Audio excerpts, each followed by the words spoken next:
สบายดีทุกคนมื้อนี้มาพบกับรายการสาวบุญพาเลาะเช่นเก่าเช่นเคยเนาะทุกคนซึ่งมื้อนี้ข้อยสิพามาเลาะเป็นบ้านน้ำพุเมืองไซภูทองแขวงสะหวรรณเขตเนาะทุกคนซึ่งข้อยมาจากบ้านดงโพสีเนาะทางเข้าก็จะเป็นปราสาทเด้อทุกคนอยู่ข้างๆเลยเนาะถ้ามากลางคืนก็จะเป็นตาย้านอยู่ได้ทุกคนเนาะแต่ว่าก็บ่ย้านดอกหลังจากนั้นเราก็สิพาแล่นเข้ามาในตัวบ้านเลยทุกคนซึ่งเช่นเก่าเช่นเคยเนาะทุกคนเนาะข้อยจะบ่ได้พาเลาะเป็นซอกซอยต่างๆถ้าว่าไผมีความสนใจให้เลาะเดี๋ยวมื้อหน้าข้อยจะมาใหม่เนาะทุกคนเนาะซึ่งมื้อนี้ก็มากับน้องสาวเด้อทุกคนหลายๆคนสิถามว่าเอ้าเจ้าคือบ่ขี่รถใหญ่ไปคือ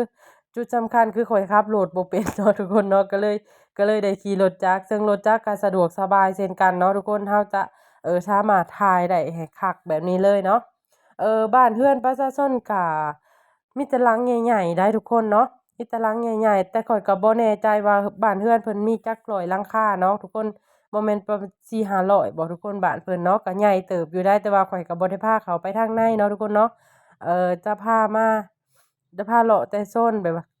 กลางบ้านหรือว่าเส้นทางหลักหั้นน่ะทุกคนเป็นซอยเป็นอิหยังเพิ่นตามเฮาคอยเบิ่งก็เป็นทางคอนกรีตอิหยังเบิดเลยได้ทุกคนเนาะบ้านเพิ่นก็มีความสามัคคีกันแรงทุกคนซึ่งมื้อนี้เฮาสิพามากินเฟอร้านนี้เด้อทุกคนซึ่งก็บ่มีแต่เฟอหั้นน่ะทุกคนก็มีทั้งเฟอมีทั้งอาหารตามสั่งเป็นพวกผัดหรือว่าอิหยังหลายแนวนะทุกคนเนาะแล้วก็อาหารร้านเอื้อยเพิ่นก็คือแซ่บได้ทุกคนข้อยมากินประจำเนาะซึ่งร้านเพิ่นน่ะอยู่ต่อหน้ากับวัดหั้นน่ะทุกคนเวลาที่เฮากายไปกายมาก็สังเกตร้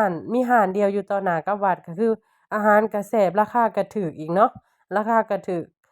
เฟอนี่ถ้วยหนึ่ง25,000กีบนะทุกคนถ้าเป็นเงินไทยก็ประมาณฮอดบ่ทุกคน35หรือ40บบาทนี่แหละเนาะประมาณนี้ซึ่งหลังจากนั้นหลังจากที่ว่าเฮากินข้าวแล้วเฮาก็สิพาแล่นออกมาทางนี้ทุกคน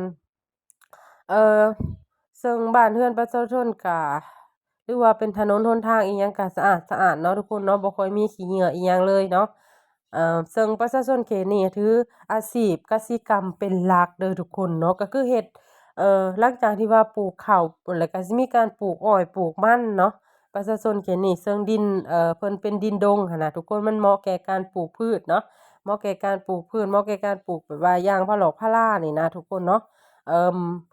ซึ่งบ้านมันจะติดกันกับบ้านที่ว่าเราไปเมื่อก่อนหั้นนะเนาะทุกคนโซนนี้มันจะเป็นดงแต่ก็อันนี้เป็นโรงเรียนเด้อทุกคน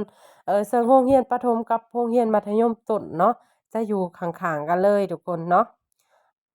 หลังจากนั้นก็สิออกมาทางนี้ก็คือสิ้นสุดบ้านเพิ่นเลยเด้อทุกคนถ้าใครสนใจก็สามารถคอมเมนต์มาได้เนาะขอบใจหลายๆ